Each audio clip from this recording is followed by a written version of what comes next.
Now, here we have the ongoing construction of One Vanderbilt being built by SL Green.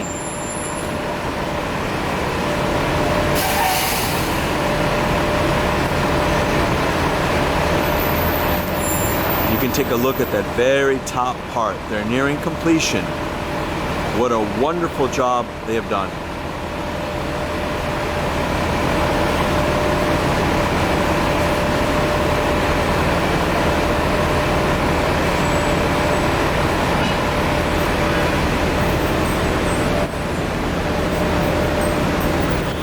Right next to Grand Central.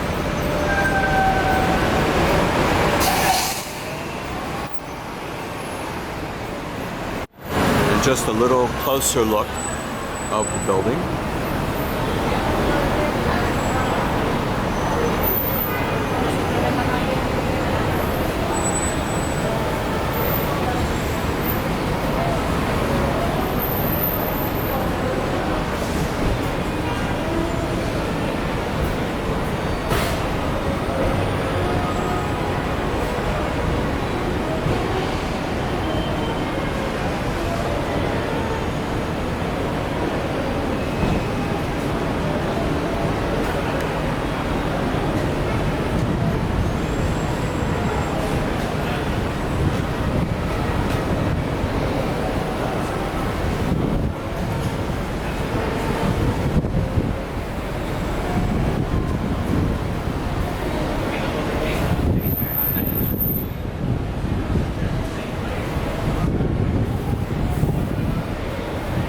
And still another even closer look, just for people to see the detail of the work that's being done on this magnificent structure. Cost them a lot of money, but it's going to be one of those status symbols in New York, right next to all the transportation. Grand Central, what we see right here, and the Port Authority, which is just a couple blocks away, and all the other transportation. And not only that, but it's about 5 or 6 blocks away from the United Nations.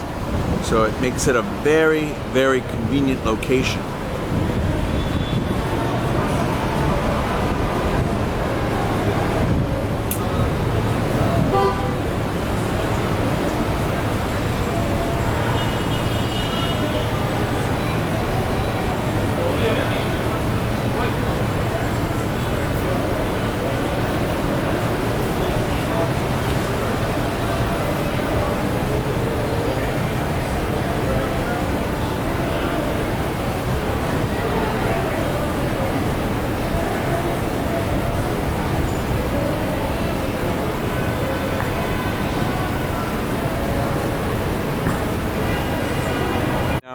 We have seen One Vanderbilt.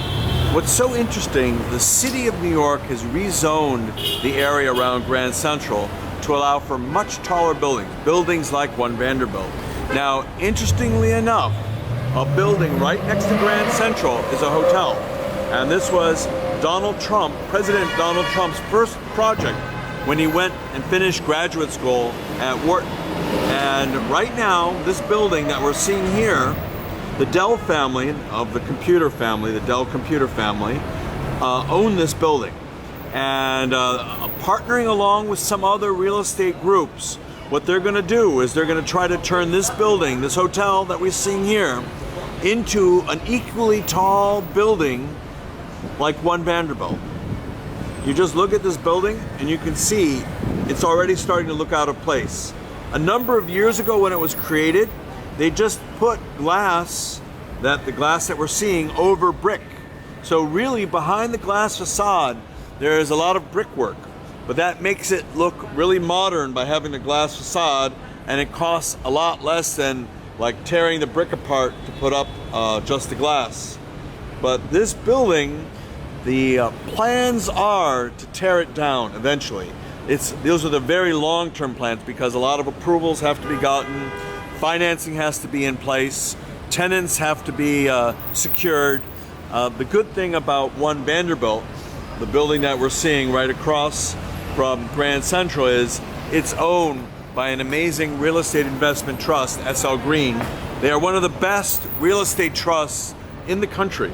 So they have an impeccable reputation with a lot of tenants. So that's why tenants would take a chance with SL Green much more than just signing up on speculation on tearing down a building and putting up another 100-story building. But it's an amazing area around here, and it's going to even change. My theory is, even behind Grand Central, there's the former Pan Am building, which is now called the MetLife building. I'm guessing eventually they're going to want to tear that down and put up another 100-story structure. I'm sure once the hotel next to Grand Central is torn down, they put up a big building, the powers that be are going to get an exemption, and they're going to allow for a really tall building to be put up, kind of like to have Grand Central almost in the center of 3 100-story buildings. And even like about 6 blocks north of Grand Central, they're actually tearing down the former headquarters of JP Morgan, the world headquarters of JP Morgan, in order to put up like an over 100-story building, because the zoning has changed in this whole area. And the developers, JP Morgan Bank, realized that now is the time to move. You don't want to wait, say, oh, we're going to wait until the time is better because the zoning might change again. So right now, it's the best time to do that. So what you're seeing is a very rapid development of really large buildings near Grand Central. Also, contributing to all these big structures going up is the ultra low interest rates that are out there. Right now, if you have a pulse, you can pretty much borrow money. So a lot of these companies are borrowing billions of dollars, and they have the capacity to do that, but they're borrowing billions of dollars at very low interest rates. And these low interest rates make a lot of these projects very feasible. And that's why you're seeing such rapid development of a lot of the projects. But it makes sense too, because you can create great buildings at a lower cost right now because of interest rates and because the regulations allow it. So bravo to all the developers doing this.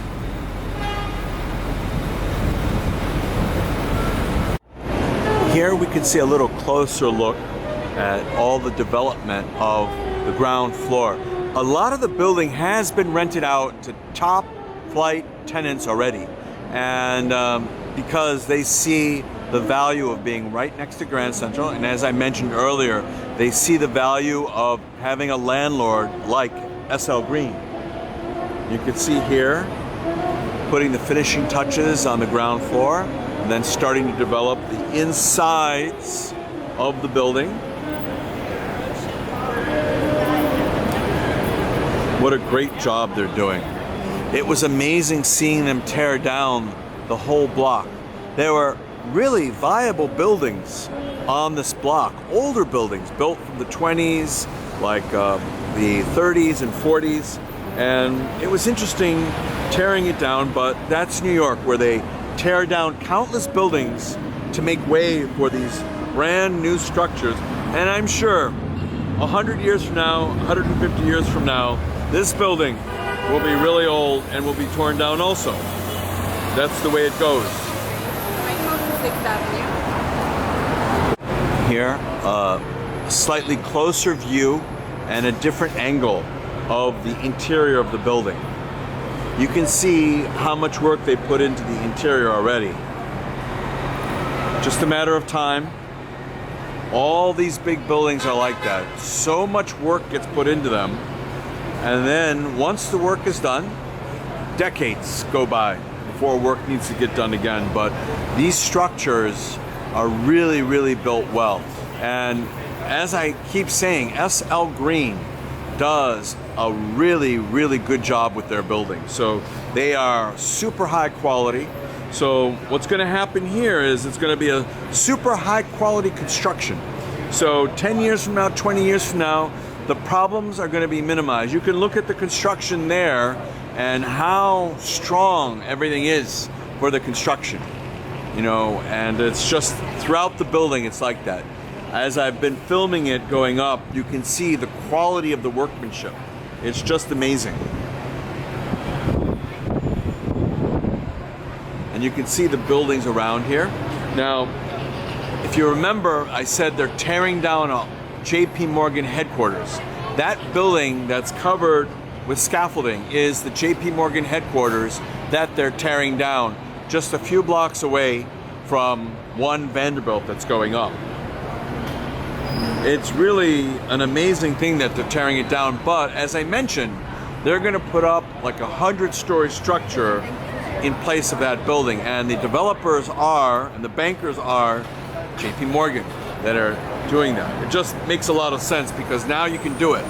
The rules allow you to do it, but in New York City, rules can change very quickly.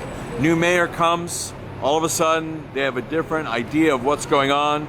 Economic crisis occurs, new rules, or all of a sudden people have an idea that we're going to preserve historic buildings, and whether they're 20 years old, 40 years old, 50 years old, your dreams of putting up a 100-story structure just disappear. So better that they tear it down now quickly and they start construction quickly versus waiting. And how appropriate it will be with all these tall buildings near Grand Central. The only question that's going to be out there is who's going to be in the building. Because as you increase a massive amount of office space, the question becomes who's going to fill that office space. And that's always a key question when people are making loans. And they say, who's going to be there? Now, SL Green with this building, they pretty much have a great list of clients. JP Morgan is in that building, but the building right next to Grand Central, that's going to present a dilemma. Who's going to be in the building? Typically, lenders don't like to lend unless there's already a main tenant in the building or going to be in the building, and they want to see that because they always get nervous that if there's not a main tenant in the building, it's going to be a liquidity issue for the developers and the owners. And you can see the area around here, all the other buildings around here.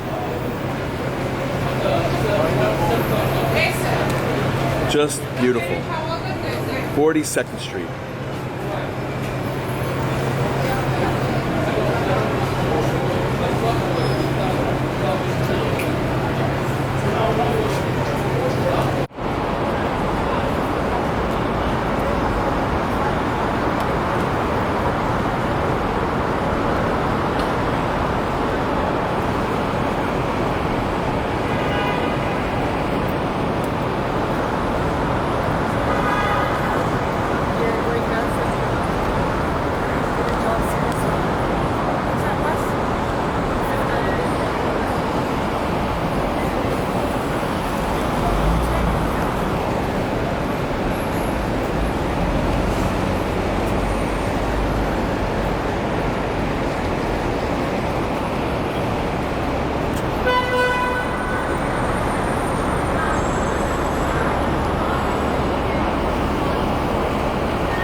Another view of One Vanderbilt from 43rd and Madison, 1 block north of 42nd Street. And you can see the extensive work that's going into the development of the facade on the ground floors.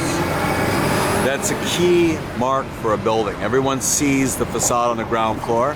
People are going to see the upper level facade, but really, when you're walking down the street, who's going to notice that? And one of the most profitable areas of a building is the ground floor, where you have retail or banks or other entities on the ground floor that are paying top dollar to be in that location. And you can see here how it looks when you look up from 43rd and Madison to see the very top of the building.